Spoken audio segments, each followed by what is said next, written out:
The Rocket Review is sponsored by Why Not Saloon.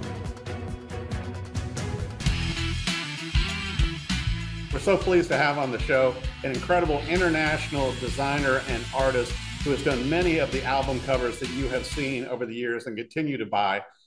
He's originally from Athens, Greece, now in Connecticut. Ioannis, thanks for coming on the show. Thank you. Very kind words.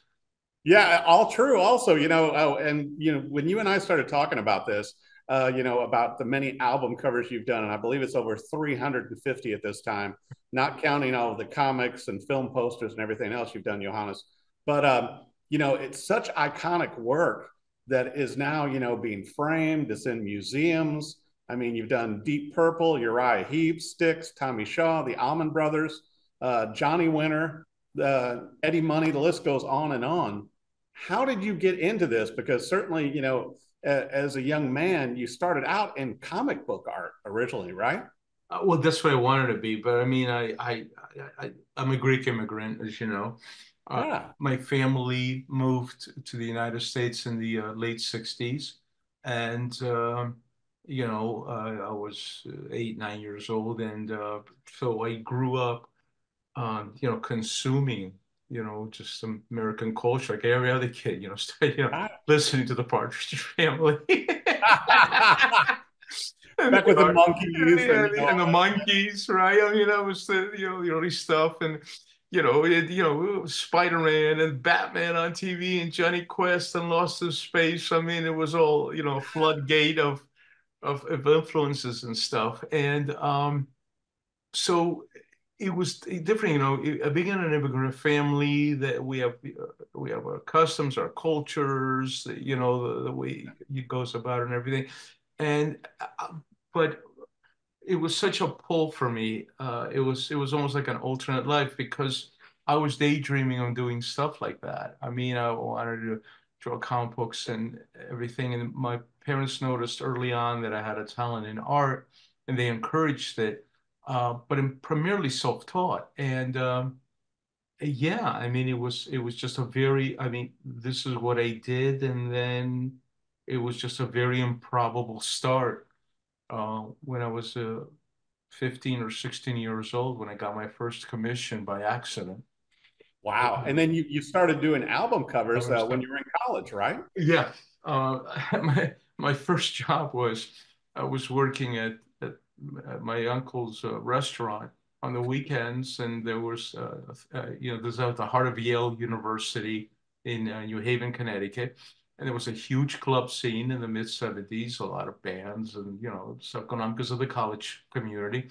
And the guy down the street, 2 doors down from us, owned a rock nightclub, and he ran out of ice. It was about 11 o'clock at night, and he came in and he asked me if he can borrow ice because the ice machine had broken down. And I was giving him ice. He said to me, "Hey, your uncle says you could draw pictures. You're pretty good." I was like, "Oh, yeah, I didn't know anything. I was like 16, And he goes, "Hey, listen, there's a band playing. I'm going to need a poster for the band. You think you could do it?" And Oh, he said, I'll pay you for it. If I like it, I'll buy it. So I did that poster, and it was for this act called Michael Bolton, who turned out to be later Michael Bolton. He changed his name in later years because he was a rock act at the time, right? yeah. He's from New Haven also, right? So, Ah. so I go back with Michael that far back. So I did the artwork, and he's like, "Wow, this is great. This is gonna be great." So then he comes back next week. He goes, "Man," he goes, "the band loved it. They want to meet you." And that was Michael. Oh, and this stuff. "Hey, you want to do more stuff for me?" I'm like, "Yeah, sure." So that was my junior year of high school. So by that summer, it was like everybody knew about this Greek kid, all the clubs that could do stuff, and I was just getting commissions doing, rock posters and ads and stuff. And then it bled into the rock radio stations. They started hiring me to do their logos and graphics for them and this stuff. And this continued, I graduated. I went to the University of Bridgeport to study graphic design. Mhm. But by the time that was, by the time that started, I was already scheduling meetings to New York to go show my portfolio. So I did my first project.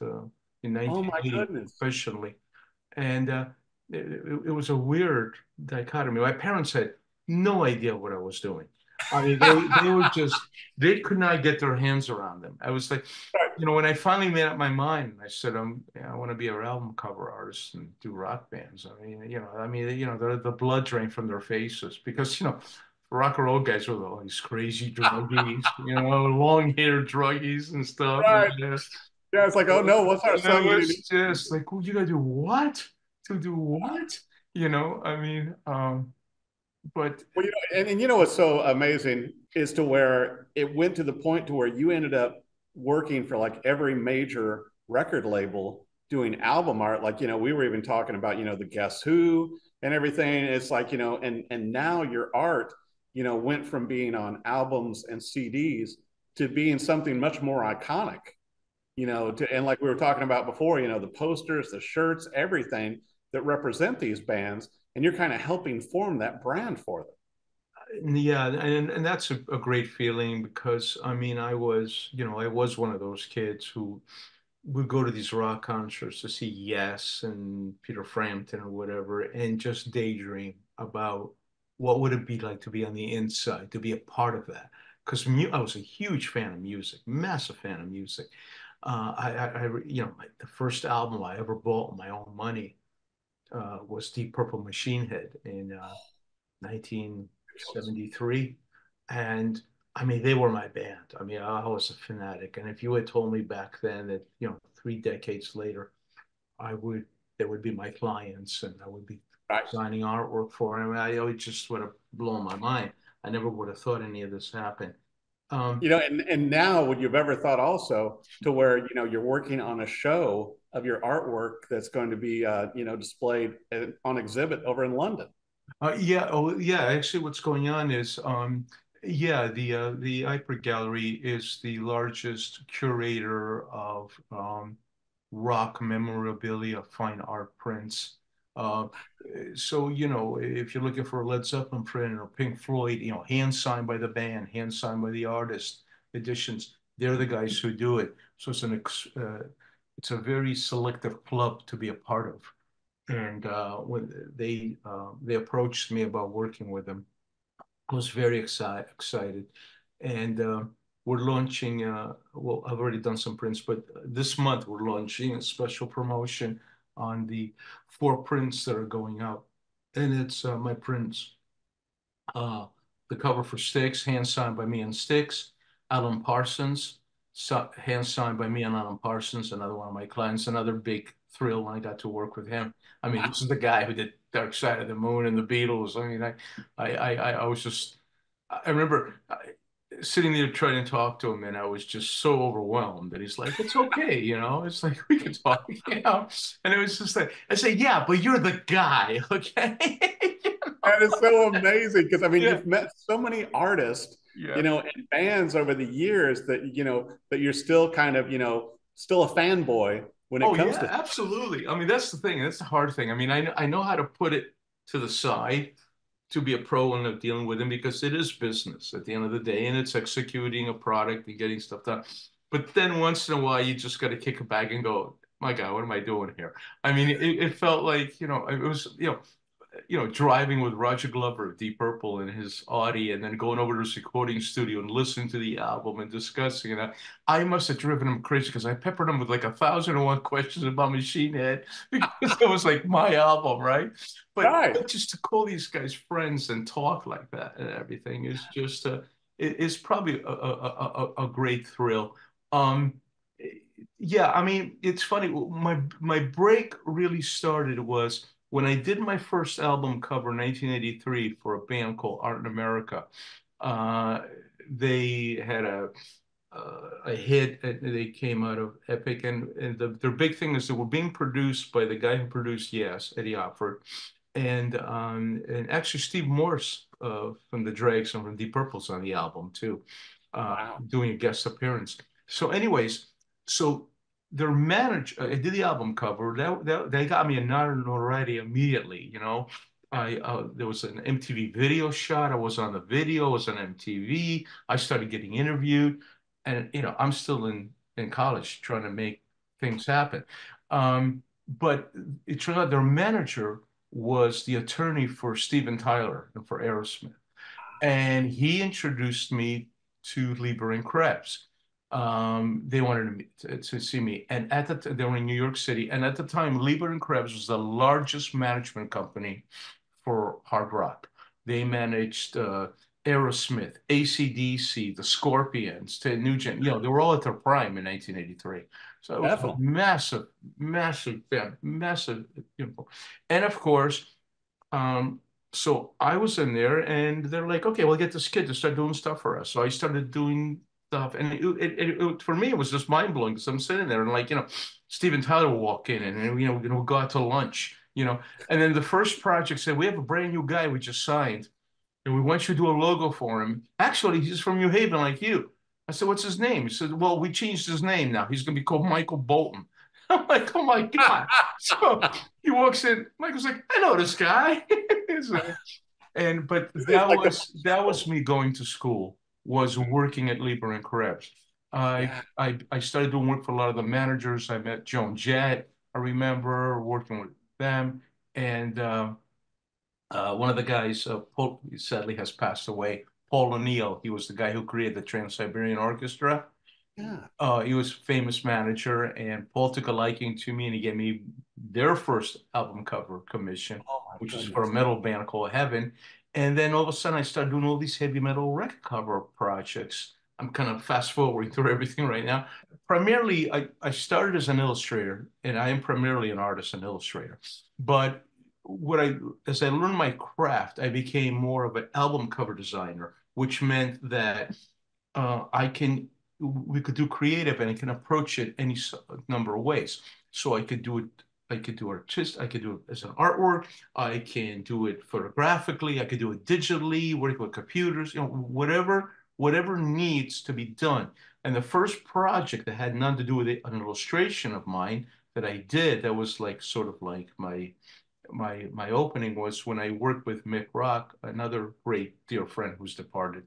Worked on our first cover together, which was for Johnny Winter, which was a photographic album, which is a concept I come up with. Me and Mick photographed it. We set up the thing. That was 1986.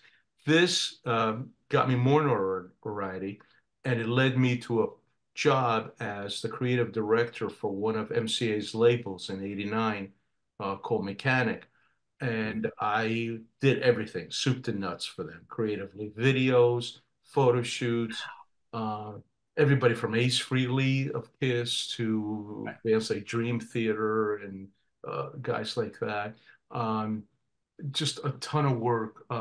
This led me to the early '90s of opening up my own firm, which was I was going to bring that up that you yeah. and your brother did, and also I was going to ask you too, Johannes, to where it's like when you're working on these album covers and they come to you, do you listen to the music or do they come to you with the concept? Because your artwork is so vivid, whether you're doing it with photographic images or with pure graphics. I mean, how do you come up with these ideas? Well, first, a key word there. You said vivid, which is why we came up with the name Vivid Images. Exactly. Nice segue, right? Because that was great. That was the name of a company with my brother George, which, by the way, my brother's just fantastic. He's 5 years younger than me, but he's run the business.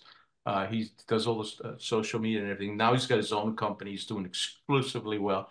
My brother's been a really important part of my success. I should add to that. Right. Yeah, I mean, the way the way I approach it really is because what I am is I'm a fan. I'm a fan of the music, and I approach it from the fan's point of view. And each project I'm given, either be Deep Purple or Uriah Heep or Styx, none of them want to look like each other.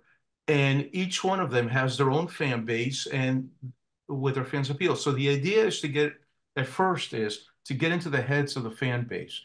I mean, their fans know what Styx means to them. They know what to expect from Styx, what they want their visuals to look like. So that's what I do that's different from, let's say, an artist like Roger Dean, which I massively adore and has been a huge influence on me. But it's like if you want a Roger Dean painting, then you're going to get a Roger Dean painting, and that's that. Mhm. He's not going to change his style to accommodate your thing. I do, depending on what it is. So Right. I look at the fan base and that way, and then, what happens is the band usually will approach me because they've seen my work and they like it in a variety of ways. And we listen to the music, we look at the lyrics, and then I come back to them with a number of ideas, and then they pick an idea and then we execute. And that's really how the project is done. The funny thing, though, that has occurred because of that is that I am I have different fan bases to different people because they think I'm that guy, that I'm different. So to the metal fans, they think I'm a heavy metal rock artist because that's all they know my stuff from.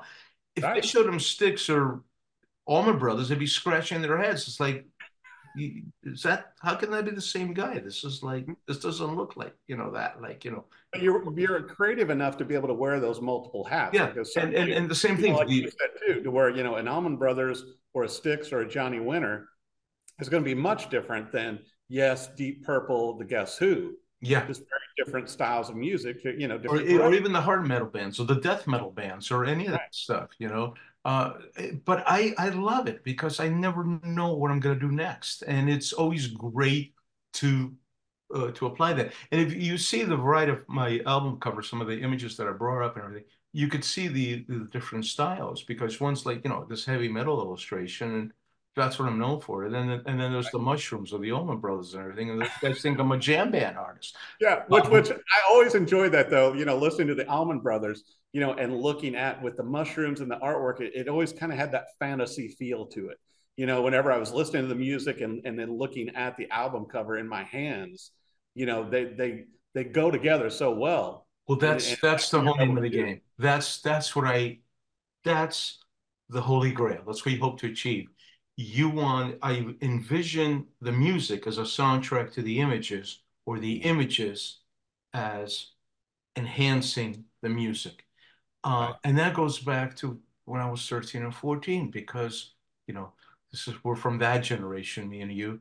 That was a Yeah. generation when that was your escapism when you were a kid. You went home, you sat in your bed, you put on your favorite band, you put in the headphones, in came the music, and you sit there and you stare at the album art. And Right. that was the analog way of what we Yeah. did. you You know? got lost in the music and the images. And I got to bring this up also to where you co-authored a book, covering a lot of vinyl album covers and everything too. Fade to Black, correct? Yes, with Martin Popoff is a great friend and a very famous rock writer, and we were talking about we were shooting ideas about doing a book together, and he wanted to do a book on me, and I said I'm flattered, but before we do a book on me, let's do something more cool. And then we came up with this, and we did with Fade to Black. The book is out, and I also at the same time did a book with Denny Somack called Get the Lead Out. Denny is one of the Right. biggest rock historians in the industry, and he was basically the whole story of Led Zeppelin from beginning to end, and it was an Right. incredible book. Filled with color photos and things and that stuff. And my whole job was I created the cover, and then I did 16 Led Zeppelin paintings, both sentiment sold to collectors, and prints of that, charting the history of Led Zeppelin Right. each The time. timeline. Well, it seems like it would only make sense then that we should have a book on you, charting your timeline and showing your artwork and the evolution of you, and certainly your album covers, and probably having comments from many of the artists and rock bands, like even Michael Bolton, to make comments about working with you. I mean, is something like that in the works? Actually, that's a nice thing you brought that up. Actually, yes, it is. It's got a foreword by Mick Box of Uriah Heep, and many others, which I cannot think. But it's basically it's a nice, beautiful color hardcover filled with artwork, coffee book of art illustration. But it's a story of a 14-year-old who daydreamed and found himself 20 years later working with the biggest names in the music industry and trying to make sense of it all. And That's what the book is about. It sounds like it'd So make a great documentary also. I mean, I know you've been involved with certainly film posters and other things like that, but I mean, hey, this is anybody, one of those things. if anybody's open to the idea, they're welcome to get in contact with me. I just think that But it would be it's certainly very, a book can do one thing, but I think, a documentary on you with the artist and the artwork and just that whole behind the scenes thing, because I think that's what's so neat about your career and so unique is that you're behind the scenes before the albums and everything come out. You're hearing the tracks, you're meeting with the bands and the artists, and then when it comes out and is released, that's your artwork. I mean, you're going to the record shop, there are still a few around, or wherever people consume music and digital and all that, and that's your artwork. yeah, it's a strange feeling.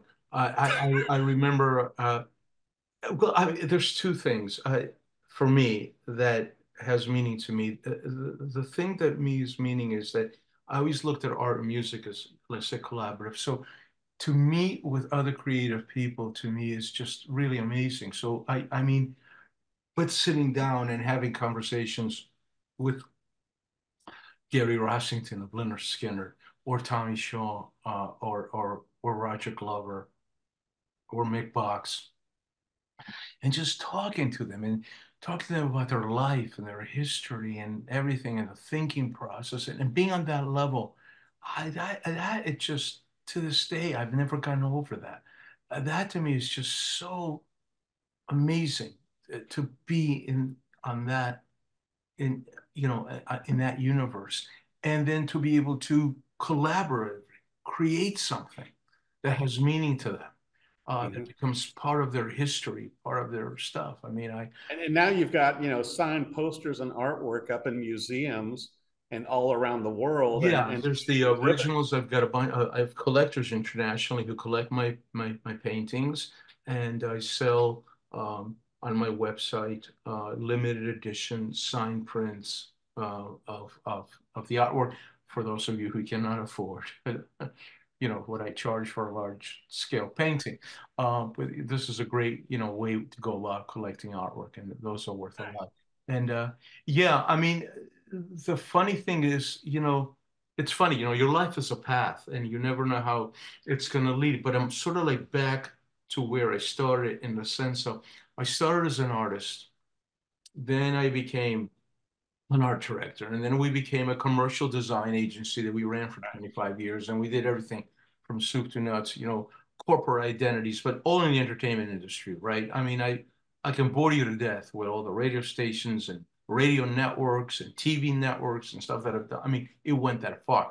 But Right. at my heart, primarily, I was an artist. And so Mm-hmm. what happened was right around 2006, 2007, my brother actually said to me, you have a great number of fans. They want to buy your stuff, your artwork. I really think, and I know what you really want to be is just an artist.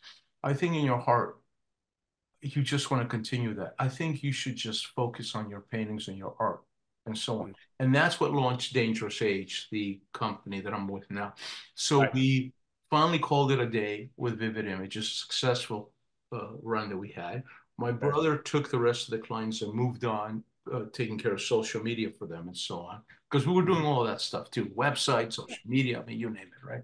And I launched a business to purely represent me, but as an artist. So even though I do the album covers nowadays, I'm still more focused on doing artwork primarily where I produce a piece of art that I can have, that the original can be bought by a collector, and right now focusing on how my art can be merchandised, Mm-hmm. t-shirts, posters, and all that kind of stuff. So I'm into that field. And that's really what I'm been doing right now. And that's where the exhibits are coming in, the appearances, the book. I'm giving lectures at colleges about artwork, things like that. It's like you've gone full circle back to Yeah. that teenage boy But at the end of the day, I'm the just a, artwork for the bar down the street. yeah. I mean, at the end of the day, I'm just a guy that paints the funny pictures. I mean, what a great gig. I mean, getting to fulfill, your passion and do this artwork now and share it with the world. And it seems like, instead of being behind the scenes now, you've come out more in front with the artwork. Yeah, that's really sort of it. I mean, it's always being, art direction, vivid images. Now it's Sam Ioannis, and it's great. I mean, I'm getting to the point now. There are people who want to buy a piece of art because it's got my signature on it. It's one of my pieces of art. Doesn't even necessarily have to be connected to a band, although I Right. love it because it's great PR. Like if I do a piece of artwork like I just originally did for Bob Weir, then it's a piece of art for Bob Weir. It's still a great piece of art, but it was done for Bob Weir, and that gives a Right. whole new perspective. Right. And it's a cool thing. Yeah, so I do accept, like I said, the most recent record cover assignment I did it was for the Guess Who. And the reason I did it had nothing to do with money. I was presented with the project. I listened to the record. Mhm. I thought it was great. And I said, listen, guys, here's the idea I have. And listen, they panicked financially, it was going to cost them because they thought, oh my God, it's going to cost us an arm and a leg. And there's no way we're going to be able to come up with it. And I'm like, no, don't worry about it. I said, just cover the expenses.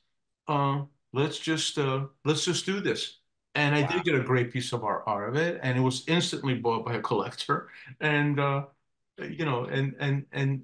there you go. But what was great about it is they let me do whatever I wanted to do, and I cut loose and I did something. I actually presented two different ideas, but they went with the one that you saw. Right. And Which looks there were, incredible because we had him on yeah, the show, and that's how you and I connected. But oh you yeah, know, them giving you that creative freedom yeah. to express Well, yourself. usually that's where you want to be. You want somebody to come work with you and let you do what they want you to do. Mhm. And that's what you're hoping for. Um, but everything, like I said, it's a business like everything else, and it's got its ups and it's got its downs. But hey, listen, it beats working at a diner, which is Definitely. Well, which all of us Greeks do. yeah. Well, I did as well. So Yeah. but I want to make sure for our viewers that with your website, with the exhibits, with the upcoming book, the autobiography on you and all of your artwork, where is the best place for our viewers to go for everything incredible that you're doing right now? Okay, well, I mean, the best thing to go, obviously, is, the obvious thing is to go to my website, which is, www.dangerousage.com, like Right. somebody in danger. And if you go to dangerousage.com, there's the news section, there's the store section, and there's obviously immediate links to my Instagram account, my Facebook account, my YouTube account, and so on. Uh, and of course, best way of obviously staying in contact with me on a daily basis is to go on my Facebook, where constant postings about projects I'm going to be working on, appearances, openings, showings, new prints being launched, and so on, like what's happening with the Hyper Gallery right now. It's like you become the rock star now. You're the rock star artist. Well, I don't know about that, but I don't know about that and everything, but it is great. It's a lot of fun. I mean, you do get absorbed in that world, and there are the fringe benefits of that, but you don't think of that way. I mean, really, the most important thing, and really what it comes down to is the work, uh, is what you do. It's what it is, and the biggest meaning for me is, I mean, my wife would tell me, I know you would be doing this even if you were pumping gas for a living. And she's right. You're a guitar player because that's what's in your blood. You're a Right. guitar player. You didn't get to play guitar, I mean, because you want to be the next Eddie Van Halen or this or that, or maybe it'll happen, maybe it won't. But this doesn't change you being a guitar player. You get up in the morning and you play guitar because it's like breathing. Right. That's a part of you. And you draw because there's always this need to express yourself. My wife would go, you have sometimes a trouble with words, but you don't have trouble with images. And she's right. I express myself with images. That's how, and that's got me through ups and downs in my life, bad periods, good periods, tragedies, happiness, everything. It's what kept me going. It's what got me to Jane Dream when I was young. It was my escapism, my way to do stuff. And somehow in an insane way, I turned that into a career, which Wow. it was completely improbable, completely improbable. I mean, I know contacts, I didn't know anybody who was like, yes. Like a kid. But it came down to your passion. I didn't even speak English properly, in the beginning, and it was, and so that's the important thing. And even now, at my ripe old age, in my 60s now, I'm that's all that really matters. And I want to get as much artwork and paintings done as I can before how did Edgar Froese from Tangerine Dream put it? I'm not gonna die, man. He goes, I'm gonna change my cosmic address. So well put. I think that's a great line about what happens It in life. is. Well, it's an honor to have you on the show. Love your an honor to be part of you, man. Thank you for I doing know this. that our viewers are going to be following you to keep up with all of the great artwork you're doing. I hope they do. And please feel free, tell them to email me, or viewers again, get in contact with me. I can't wait to get my hands on the book too. Well, it'll be, listen, when it's ready, hope we'll schedule and show and talk about it, because there'll be some really great stories in there. Some really great things that you're going to want to take apart what we do. Things you can't say now, but Ioannis, thank you so much for coming on the show. Congratulations on everything, and it's great seeing the massive artwork you're creating right now. Thanks a lot, man. This would be great. Hopefully we'll talk again soon. Sounds good.